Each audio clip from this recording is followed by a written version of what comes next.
Түз эфирде акцент, студияда сиздер менен мен Ырысы Металиева, саламатсыздарбы? Жакшылап байкаган адам үчүн пенсиялык система тирүү организм сыяктуу. Анткени ал замандын өнүгүшүнө көз каранды болот. Башкача айтканда, байкы пенсиялык система өнүгүүгө же болбосо өсүүгө, кандайдыр бир өзгөрүүгө дайыма ыңгайланып турушу керек. Муну бир сөз менен биз реформа деп атасак болот. Кыргызстанда пенсиялык система деле ушундай процесстерге дуушар болуп турат. Бүгүн биз алардын ичинен пенсиялык системанын топтомо компоненти тууралуу сөз кылмакчыбыз. Бул жаатта бардык маалыматты сиздерге алып бергенге аракет кылабыз. Ал эми сиздерде жеке суроо боло турган болсо байланышка чыгып узатсаңыздар болот.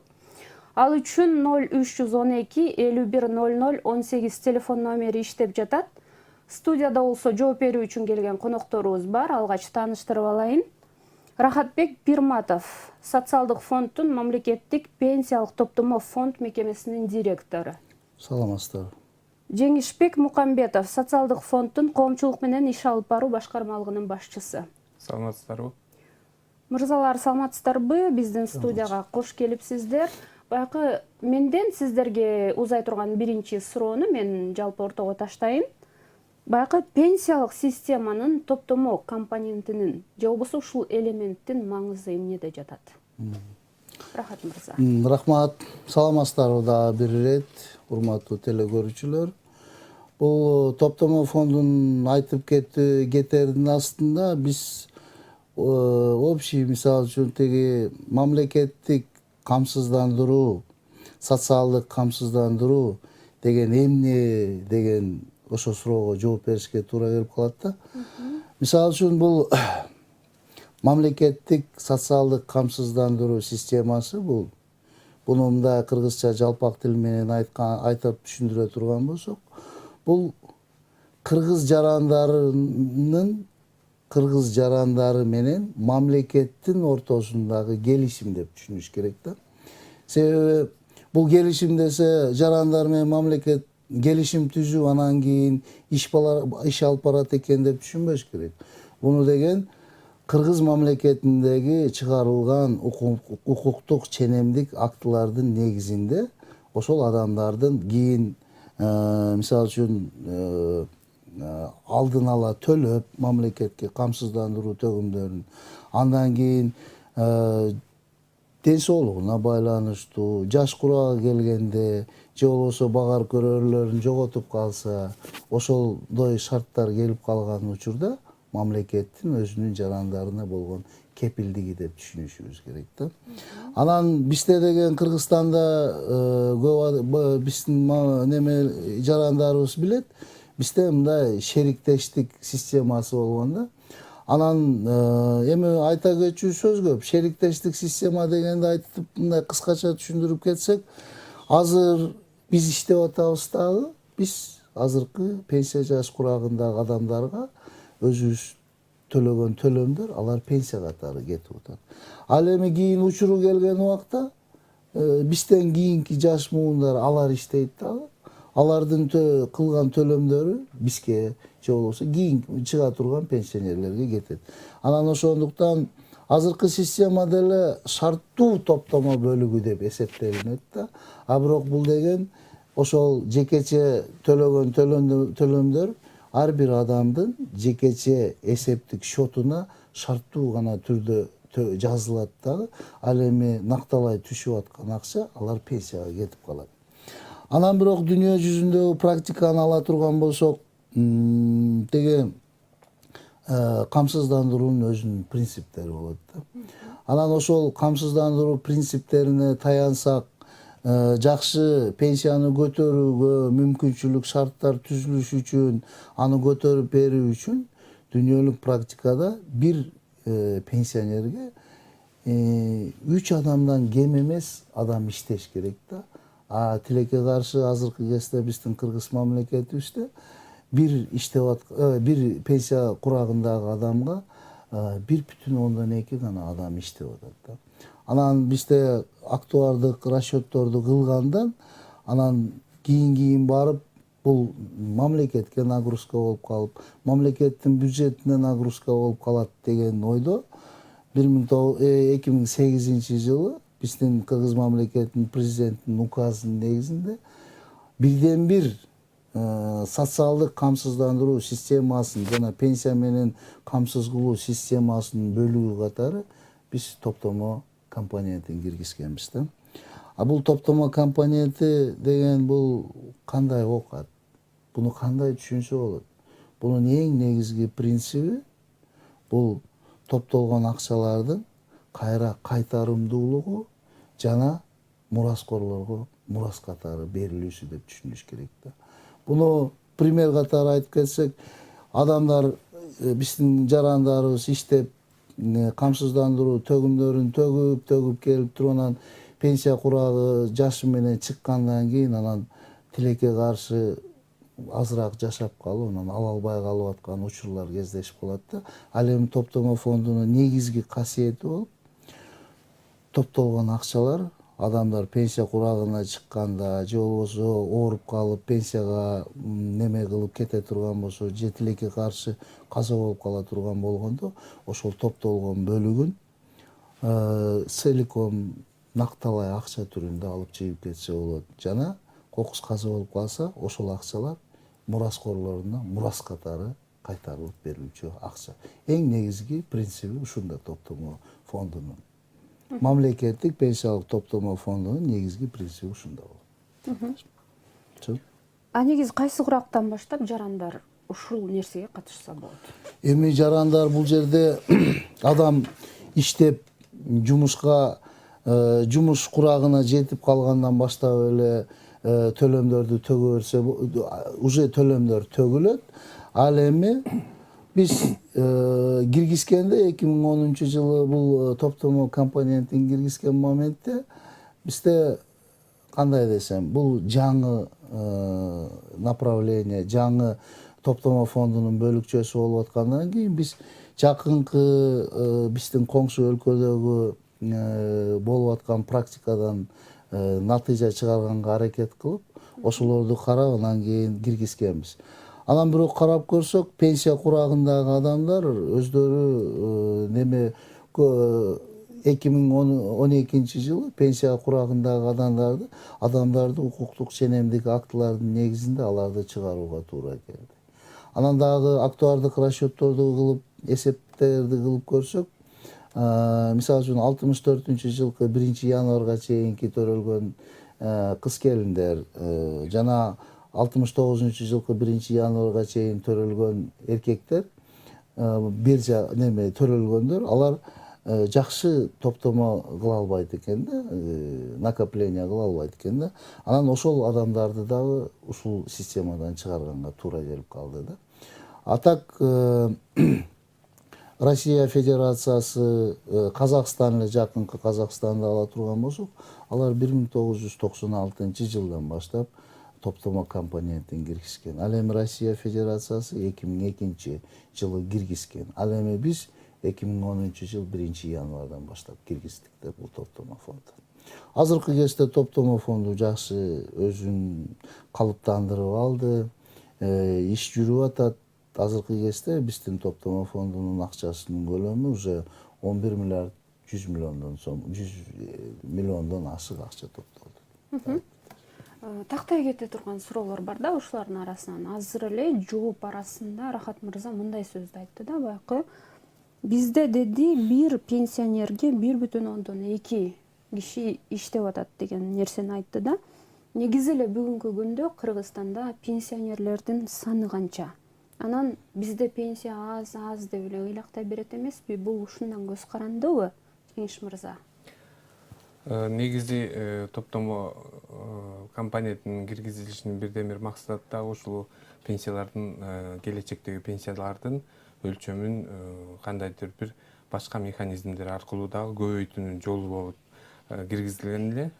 Бул азыркы күндө 2%-дан кармалып атат. Бул милдеттүү түрдө кармалып, жана жогоруда Рахат Төлөбаевич айтып кетти. 1-январ 64-жылга чейинки эркектер, эркектер кесип бул.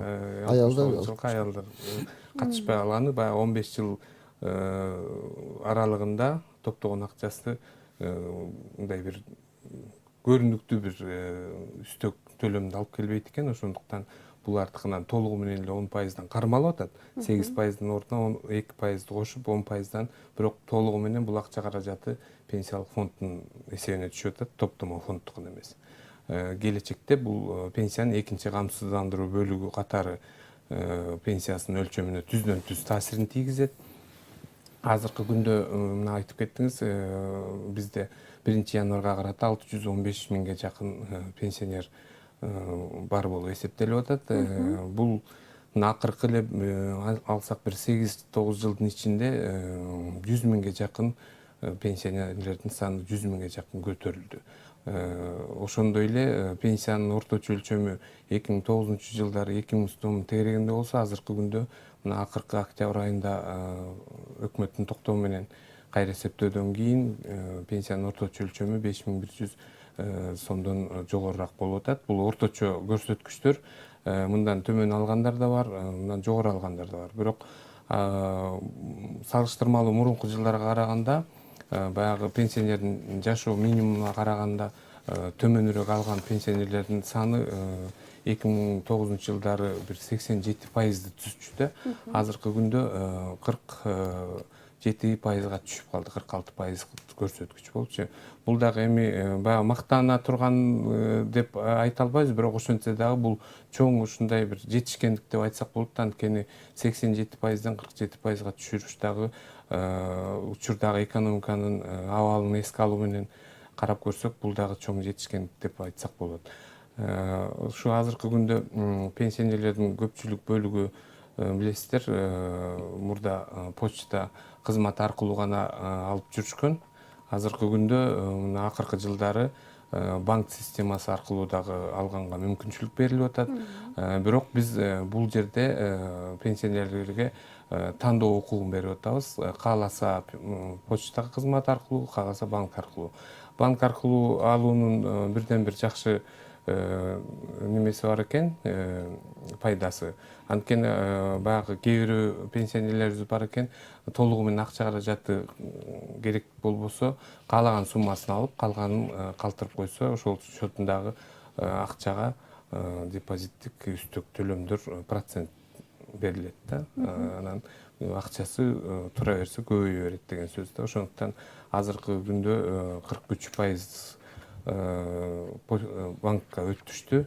Бирок башында биз банкка өтүү системасын киргизгенде туура эмес немелер болду эле, маалыматтар кетти эле.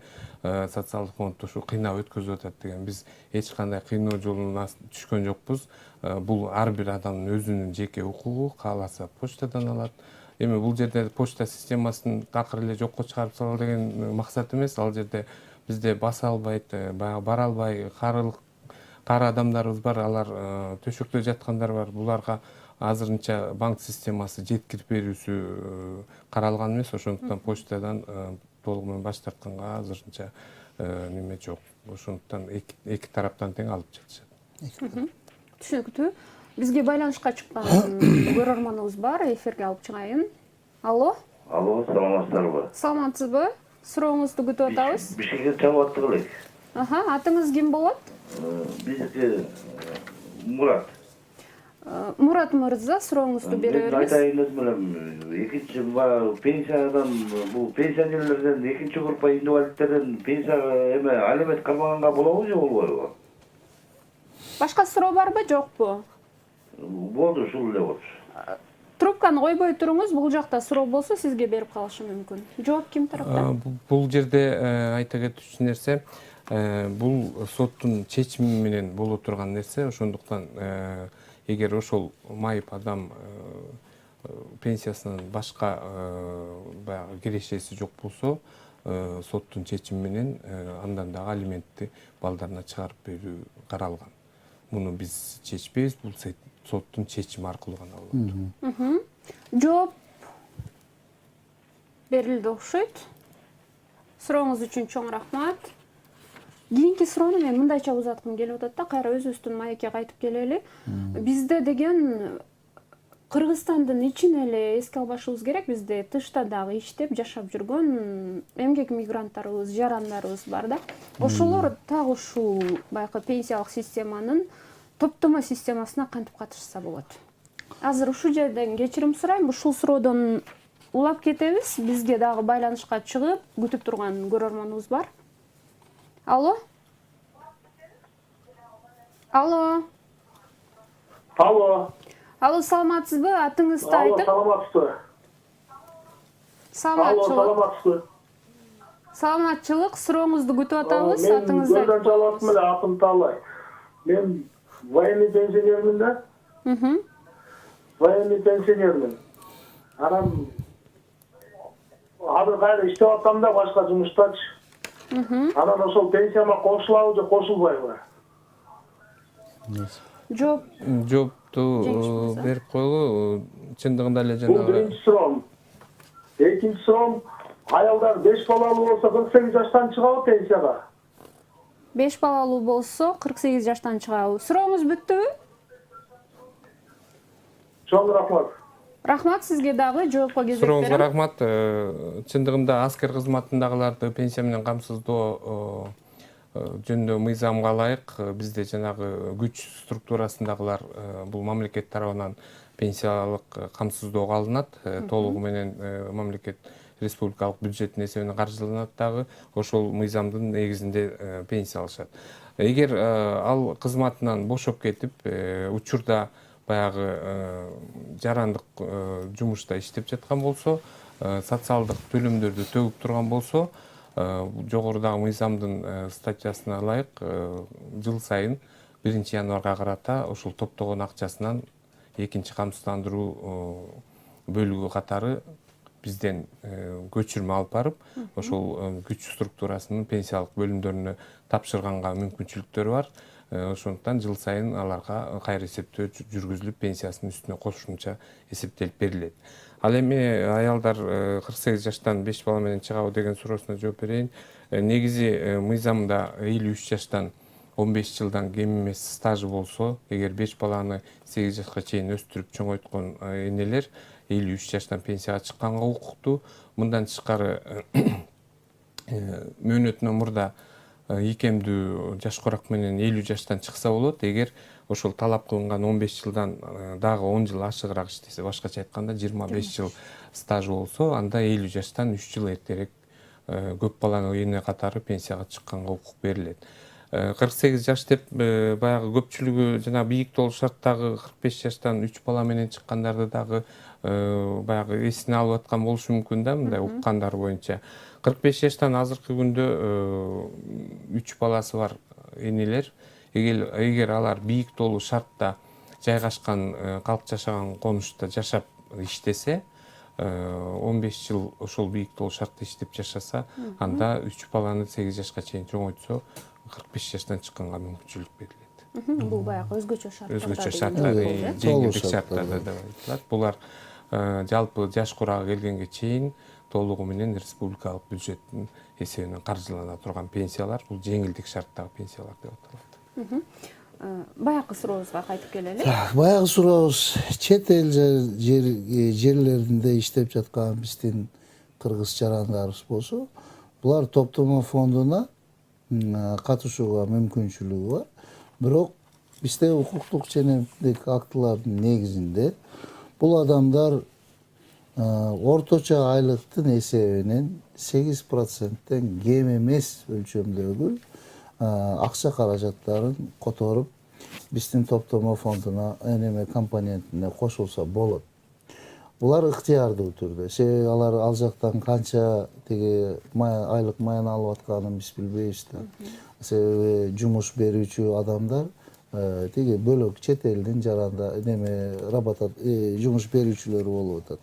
Булар андан тышкары мисалы үчүн тиги баягы баса белгилеп кеткен категориялык адамдар, чыгып калган адамдар жана азыркы кезде биздин топтомо фондуна катышып аткан адамдар бул баягы организованный сектор деп коет да. Мына жеке ишкерлер, айыл чарбасындагы баягы чарбаларды иштетип аткан адамдар бул неме топтомо фондуна булар чыгарылган.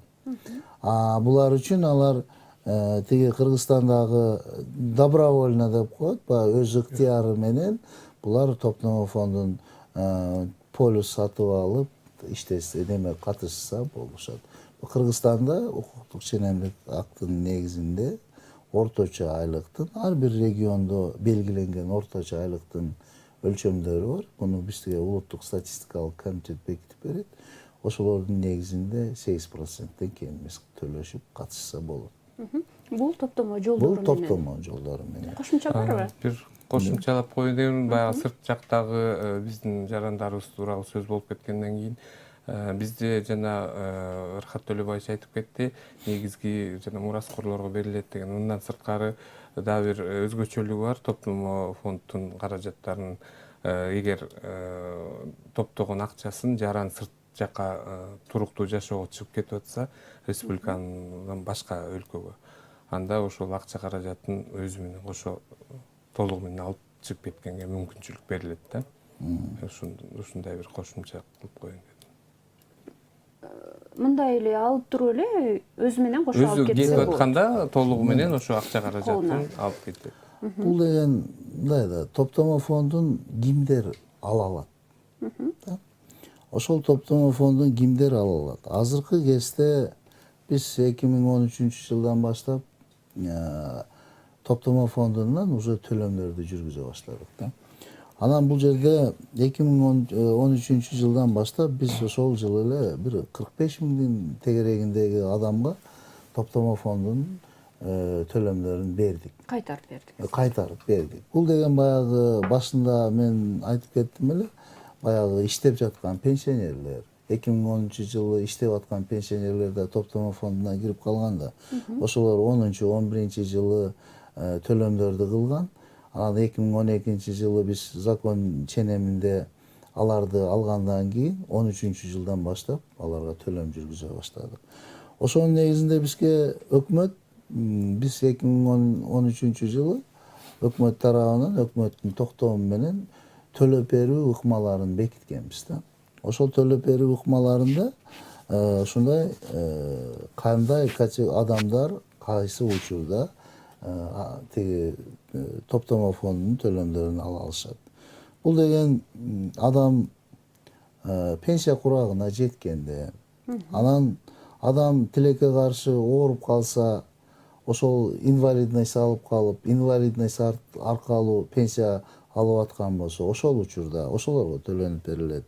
Андан тышкары баягы айтып кеткендей, топтомо фондунун Кыргыз мамлекетинин жараны кокус катышып жүргөн жаран каза болуп калса, ошол адамдардын урпактарына, мураскорлоруна төлөнүп берилет. Топтолгон каражаттын көлөмү ошолорго төлөнүп берилет. Аны төлөнүп бергенде бул мындай экен да, биз мураскор экенин кантип билебиз? Ошол укуктук ченемдик актыда биз кантип неме кылышты көргөзүп кеткенбиз.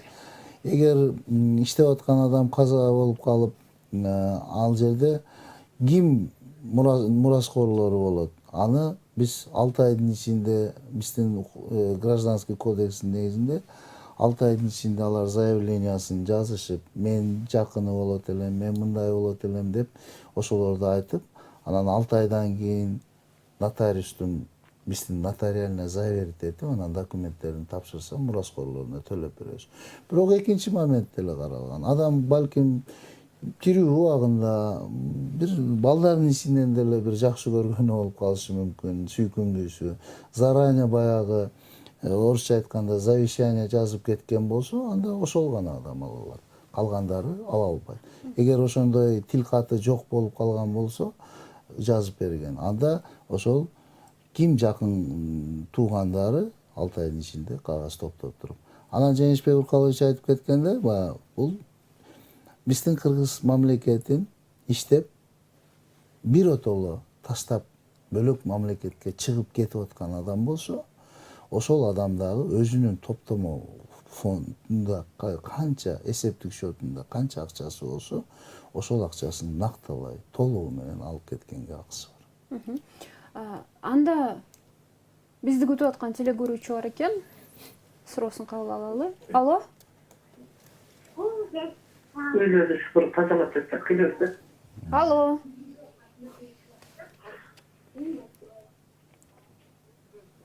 Алло. Саламатсызбы? Саламатсыздарбы? Алло. Алло, биз сизди угуп атабыз. Саламатсызбы? Алло, жакшысыңарбы? Саламатсыздарбы? Саламатсыздарбы? Мен суроо берейин эле. Могу пенсия тууралуу. Атыңызды айтып, сурооңузду бере бериңиз. Кулак сизде. Саламатсызбы? Пенсия тууралуу жана айтып кетпеди эле. Карточкага банктан алгандар, банкка өткөндөр ушундай деп. Мен АКБ Кыргызстан Золотая коронага өткөзгөм да пенсиямды. Анан соцфонддон ар 6 айда келип заявление жазып турасыңар, ар 6 айда келип тургула дейт. Ушул кандай болот? Башка суроо барбы? Жок окшойт. Жок окшойт, анда жоопко конок берем. Негизинен бул эмне себептен бул маселе келип чыккан, анткени банк системасында которуу жолу менен баягы эсептен эсепке которуу жолу менен жүргөндүктөн биз ал кишинин карточкасына түшкөн акчаны көзөмөлгө алыш кыйыныраак болот экен. Ал эми ушундай учурлар болуп калып атат, баягы эми аны Кудай кечинен берсин, бирок ошентсе дагы өтүп кетсе дагы биз маалыматты кечирээк алып калып атабыз, каза болуп калгандыгы тууралуу. Андай учурда эсебине которулуп кете берген акчасы кээ бир учурларда үй бүлө мүчөлөрү алып койгон учур болуп атат. Бизде негизи пенсия баягы өтүп кеткен айга төлөнөт, бирок азыркы учурда биз үстүбүздөгү айга төлөп атабыз. Анан пенсияны каза болгондон кийин пенсия ошол ай толугу менен төлөнүп берилет да, кийинки айдан баштап пенсияны төлөө токтотулат. Ошондуктан ушундай же болбосо мисалы үчүн башка бир жака кетип калса, ал адамдын ушул жерде жашап тирүү экендигин билиш үчүн биз ушундай банк системасындагы талаптарды коюп, баягы эки жактык сүйлөшүүлөрдүн негизинде, келишимдин негизинде ушундай талап коюлуп, 6 ай сайын арызын жазып, кайра банк аркылуу алам деген арызын калтырып кетсе, биз андан ары ошол счетуна которуп атабыз да.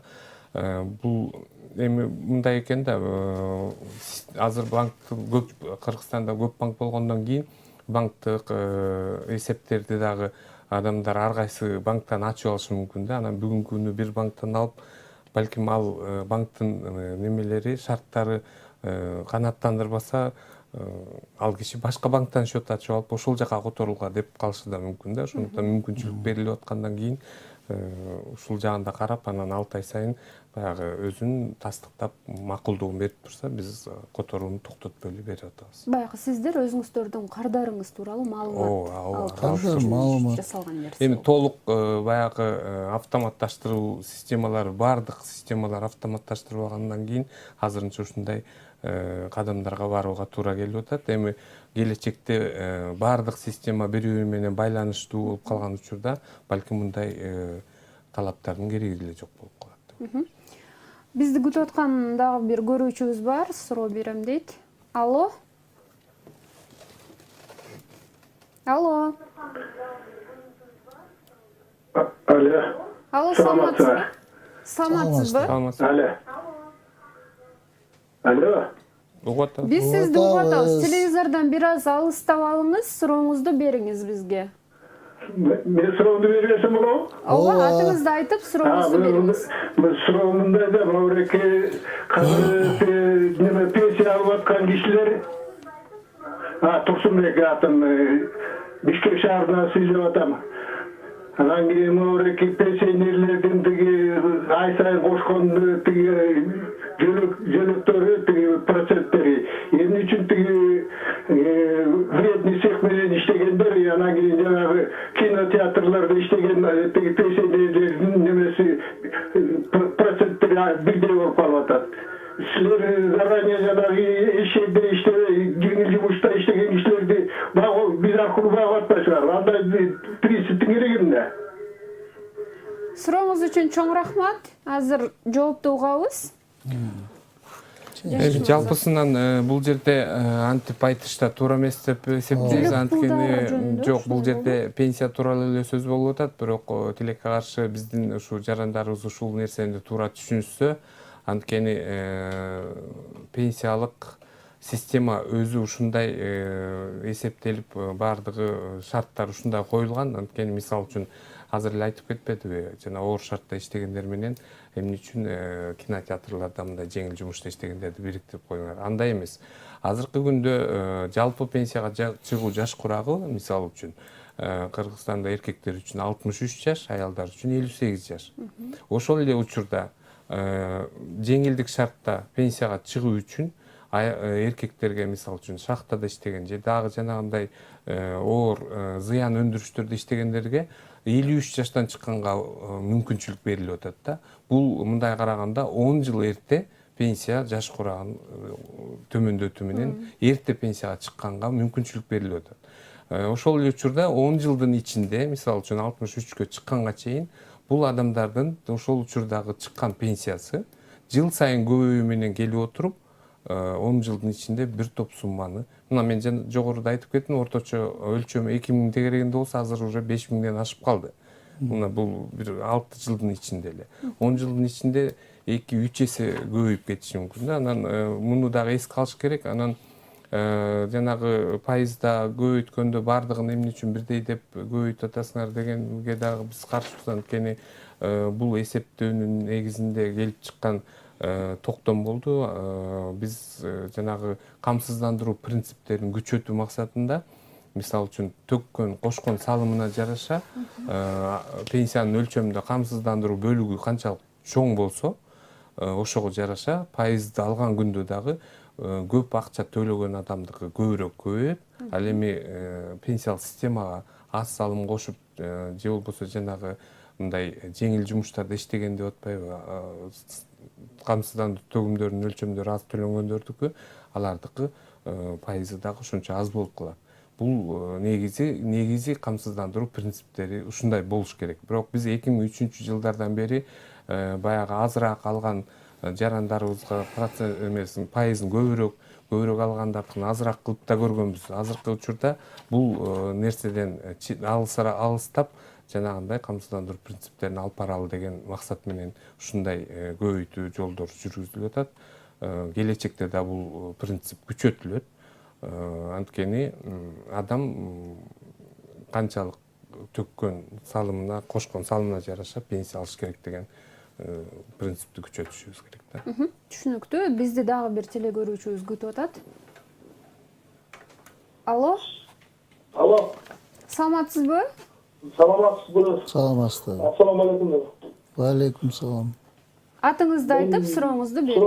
Суроо жерден базарда отурат келинчекчи. Анан патент алат. Эми патент алгандар обязательно жанагы пенсионный фондко акча төлөйбү же не обязательно у?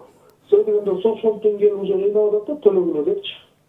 Патент алгандар обязательно акча төлөш керекпи? Дагы кошумча суроо барбы? Чоң рахмат, жок. Сурооңуз үчүн сизге дагы рахмат. Жеңиш мырза. Негизи бул патент алып иштеген салык кызматындагыларга кете турган төгүмдөр, ошол эле учурда патент алгандан кийин, демек бул ишкердик жүргүзүп атат деген белги да. Ал эми социалдык камсыздандыруу төгүмдөрү бул милдеттүү түрдө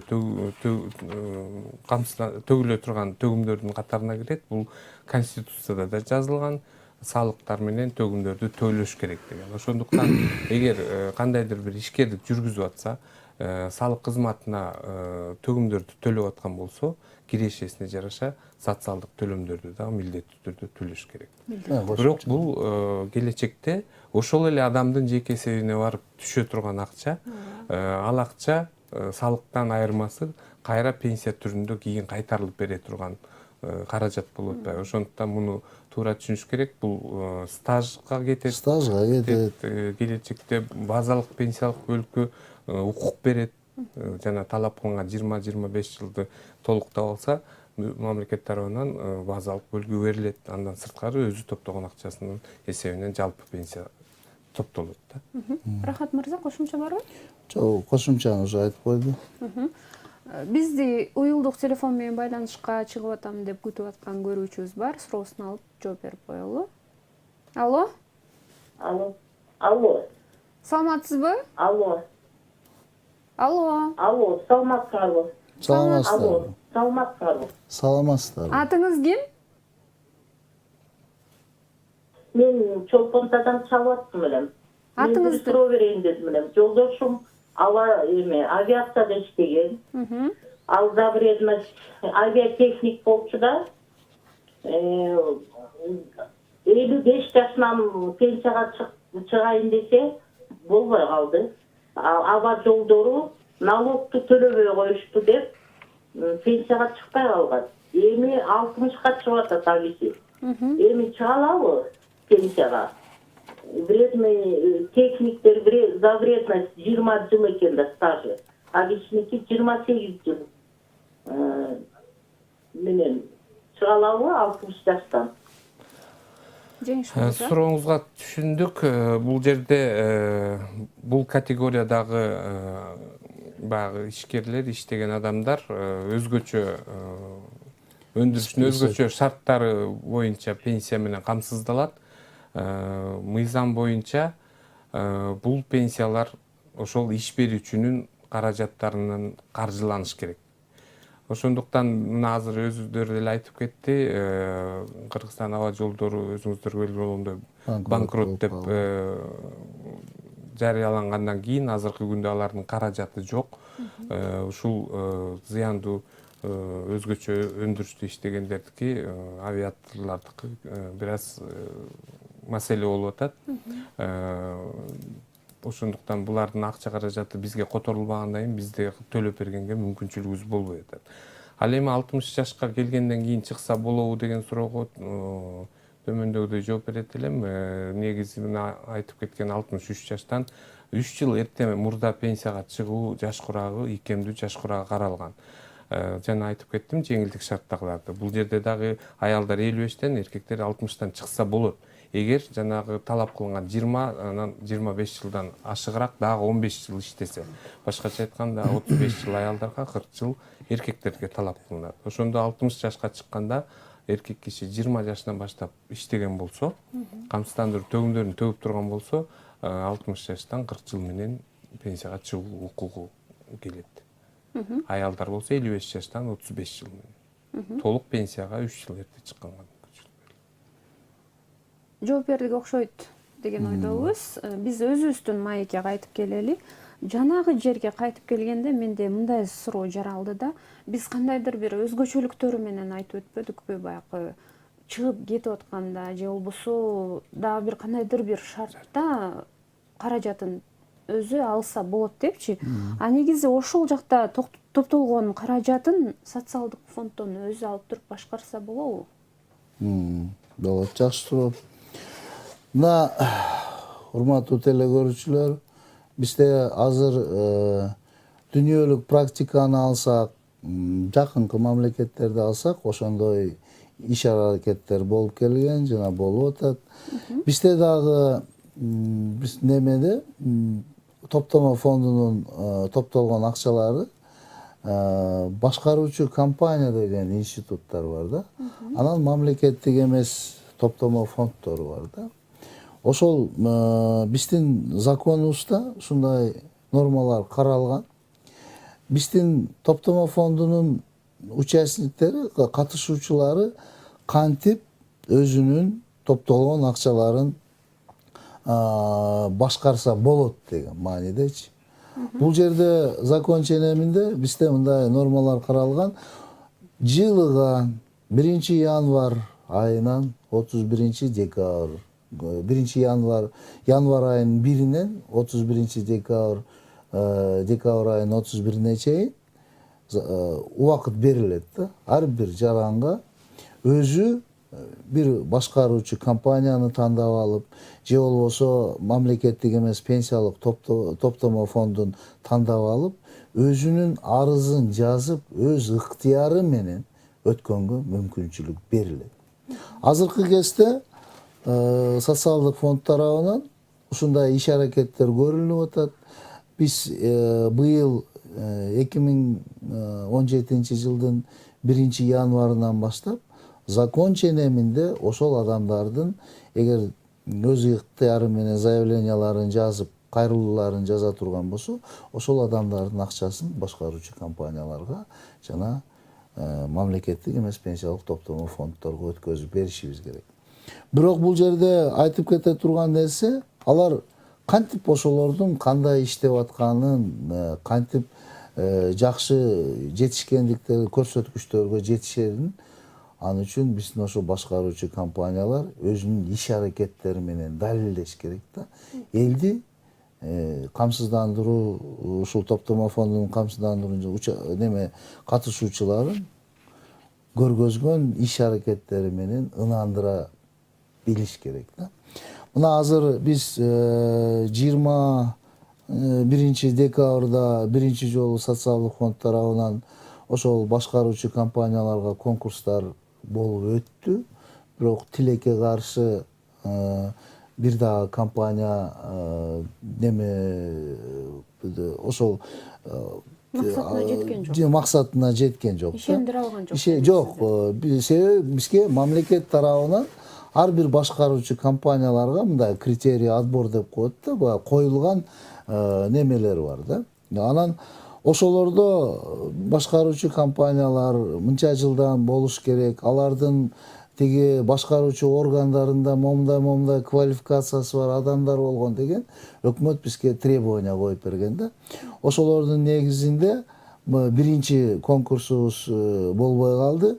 Азыр мына 22 февраль айына экинчи жолу конкурс өткөзүп атат. Бул жерде биз элди ошол өзүнүн заявлениясы менен өзү башкаруу укугуна ээликке келет да. Анан айтып кете турган нерсе, мына элдерибиз тиги өкмөт тарабынан бекитилген немелерибиз бар, механизм реализациясы.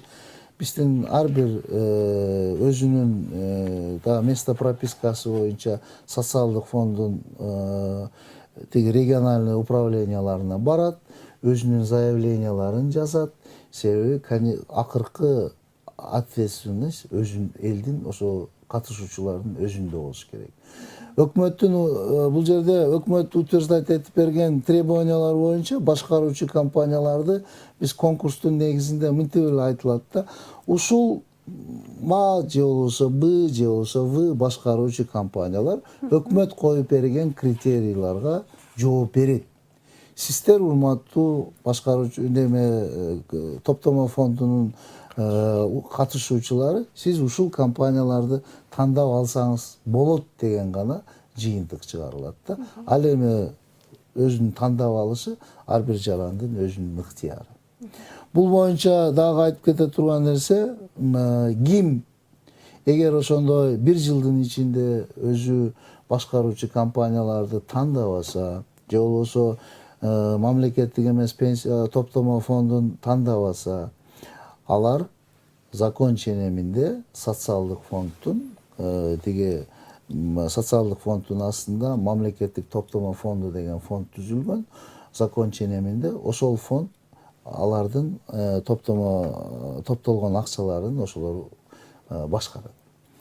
Ошон үчүн бир жылда ар бир адамдын укугу болот да. Анан айтып кете турган нерсе, биз баштаганда мына жакынкы кошуна мамлекеттерди карадык деп атпайбызбы? Буну информация катары айтып кетиш керек. Мына Россия Федерациясында неме болгондо, ал жерде накопительный компонентке 6%ке чейин төлөйт. Бирок бул жерде кызмат берүүчү же болбосо жумуш берүүчү, работодатель деп коет, ошолор төлөп берет да. Ошон үчүн алардын закон, укуктук ченемдик актыларынын негизинде бул төлөнгөн работодатель берип аткандан кийин ошол топтолгон акча бул мамлекеттин акчасы деп айтылат да. Ал эми биздин немеде биз ар бир жаран өзүнүн алып аткан айлыгынын 10%-inin 8%-ин биздин баягы шериктештик деген пенсионный фондко берет дагы, ал эми 2%-ин топтомо фондуна берет. Бул жерде биздин законубуз өзгөчөлүгү Кыргызстандагы топтомо фондунун катышуучулары булар өзүнүн чөнтөгүнөн берет. Ошондуктан бул акчалар бул адамдардын менчиги болуп эсептелинет.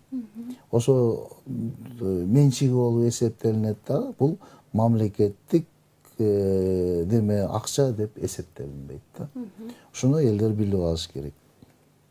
Кыскача айтканда, социалдык фонддон ошол каражаттарды алып башкарса Ошон болот, үчүн бул акчалар кокус биздин катышуучу жараныбыз каза болуп кала турган болсо, балдарына мурас катары берилет. өтөт. Жанагындай шарттарды аткарганда гана өзү алып башкарса болот деген. Жана бир жооп берип атып, жооптун арасында мен мындай сөздү уктум эле да. Биз баягы ушул топтомо системасына катышкан жарандарыбыздын акчасын көзөмөлдөй албайбыз деген сөз болдубу? Кандай көзөмөлгө ала албайбыз дедиңиздерби? Негизи камсыздандырылган жактар ошол жакта канча каражат топтолду? Ошону кантип билсек болот? Биз көзөмөлгө ал сен берки неме боюнча айтты, бул через карточка төлөө боюнча көзөмөлгө ала албайбыз деп. Ал эми биздин азыркы кезде биз мен айтып кетпедимби, 2010-жылы киргизгенде тилекке каршы өзүңүздөр билесиз, 2010-жылы Кыргызстанда кээ бир саясий эмелер болуп кеткендигине байланыштуу биздин укуктук ченемдик актылар бекилбей калган да. Бекилбей калып, анан кийин ал жылы 2010-жылы биз инвестицияга жөнөтө албай калдык. Ошол жылы топтомо фондуна 800 миллиондой акча түшкөн да. Анан 2011-жылы укуктук ченемдик актыларды бекитип алып, социалдык фонддун переходный моментинде закон ченеминде социалдык фондко социалдык фонд башкаруу укугуна ээ болгон 3 жылга чейинчи. Ошондон бери социалдык фонд башкарып келаткан баягы переходный этаптачы. Анан биз 2011-ден баштап инвестиция кыла баштадык. Бул жерде закон ченеминде өкмөт бизге баягы инвестиционный портфель деп коет да. Ошол инвестиционный портфелдин структурасын бекитип берет да. 2011-жылы өкмөт бизге инвестиционный бекитип берген. Ал жерде 70%-тен ашык эмес баалуу кагаздарга, мамлекеттик баалуу кагаздарга салса болот деп, ал эми 30%-тен көп эмес акчаларды банктарга депозиттик салым катары салса болот деп неме кылган. Бирок социалдык фонд тарабынан, мисалы үчүн депозиттик банктарга депозитке салып атканда тиги банктын кызматкерлери менен тикелей сүйлөшүү болбосун, коррупциондук мындай элементтер болбосун деген мааниде биз социалдык фонддун ичинде өзүбүздүн укуктук, локальный укуктук ченемдик актыларды бекитип алып, Кыргызстанда эми депозит банковский демесинде, рыногунда депозиттик аукцион деген жаңы немени киргизип, через депозитный аукцион катары жайгаштыра баштадык да. Социалдык фонд депозиттик аукцион өткөзөт. Бул жерде банктар өздөрү келет, по мере надобности, необходимости, потребности алар өздөрүнүн проценттик көлөмүн билгизет дагы. Ал жерде ким жакшы процент берсе, ошол атаандаштыктын негизинде депозиттик аукцион өткөзүп, коммерциялык банктарга жайгаштырабыз. Ал эми мамлекеттик баалуу кагаздарга болсо, бул жерде биздин улуттук банкыбыз мындай торговый площадка ачкан. Ал эми биздин Министерство финансыбыз мамлекеттик баалуу кагаздарды бул мамлекеттик государственный казначейский вексель деп коет, государственный казначейский облигация деп коет. Ошого окшогон баалуу кагаздарды чыгарат, улуттук банктын торговый площадкасына коет. Ал эми социалдык фонд ошол жерден прямой участник болуп эсептелинет, дилер болуп. Ошол жерден анан атаандаштыктын негизинде ал жерден дагы мамлекеттик баалуу кагаздарды сатып алабыз. Ошонун негизинде айтып кетчү нерсе, мисалы үчүн 2010-жылы биз киргизгенден баштап, топтомо компонентин киргизгенден баштап 7 миллиард 400 миллиондун тегерегинде акча түшкөн болсо, бул себеби баягы обязательный төлөмдөр да. Ал эми биз алган доходтун кирешенин көлөмү азыркы кезде 1-январь 2017 жылга 3 миллиард 884 миллион сом. Жарымы.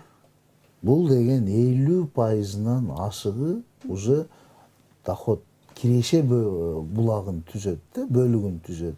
Анан биз дагы кроме неме 2013-төн баштап, мисалы үчүн, эгер Россия Федерациясы 2002 жылы киргизип, анан 2013 жылдан баштап төлөмдөрдү жүргүзө баштаган болсо, Казакстан дагы 2010 жылдан баштап төлөмдөрдү жүргүзө баштаган болгон болсо, биз ошо 13 жылдан 3 жылдан кийин эле төлөмдү баштап, азыркы кезде 13 жыл, 14 15 жыл, 16 жыл болуп 334 миллион сомдой акчаны уже төлөп бердик биздин участниктерге.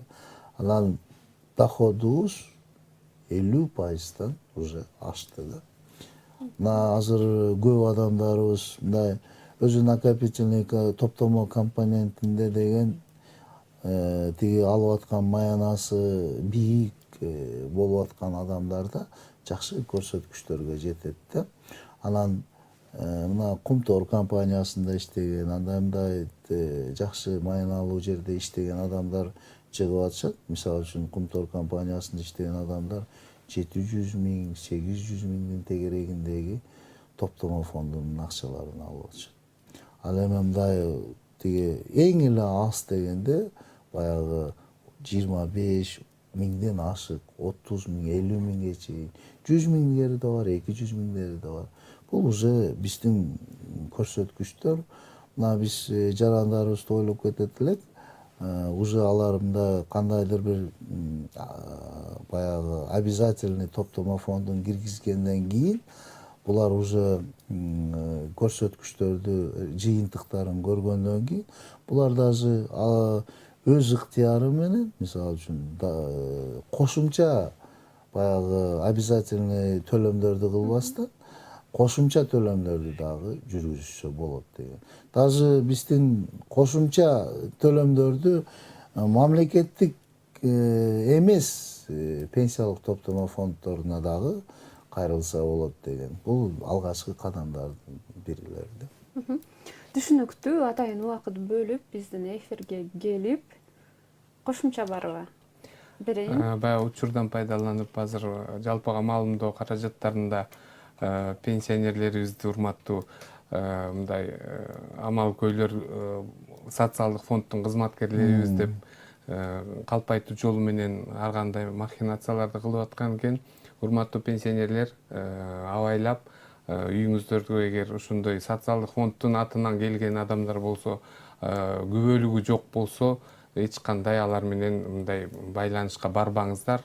Анткени алдамчылыкка салып, көпчүлүк адамдардын пенсиялык каражаттарын болгон үйүндөгү буюмдарын уурдаганга чейин барып атышыптыр. Ошондуктан бизде андай эч кандай иш жүрүп аткан жок. Ошондуктан абайлаңыздар деп айтып кетет элем. Анан дагы бир кошумча нерсе, мына жакынкы арада 31 март менен баягы 94-жылы берилген жарандык паспорттардын мөөнөтсүз деп коюлган паспорттардын дагы мөөнөтү ошого чейин эле белгилениптир. Ошондуктан мамлекеттик каттоо кызматы тарабынан азыр ушундай иш-чара жүрүп атыптыр. Учурдан пайдаланып, урматтуу пенсионерлерди суранып кетет элек, эски паспорту барлар 31-не чейин марттын ушул кызматка барып, алар дагы бекер 60 жаштан ашкандарга бекер паспортту алмаштырып берүү иштерин жүргүзүп атышат. Ошол иштерге мындай бардыгыңыздар толугу менен катышып, алмаштырып калганга үлгүрсөңүздөр деп чакырып кетет элем. Сиздерге да рахматымды айтам, ыраазычылык билдирем. Рахмат Атайын сизге. убактыңыздарды бөлүп келгениңиздер үчүн. Урматтуу телекөрүүчүлөр, биз бүгүн сиздерге пенсия жана топтомо системасы тууралуу Пенсиялык. бардык маалыматтарды алып бергенге аракет кылдык. Сиздер үчүн пайдалуу жана керектүү деп ойлойбуз. Амандашканча.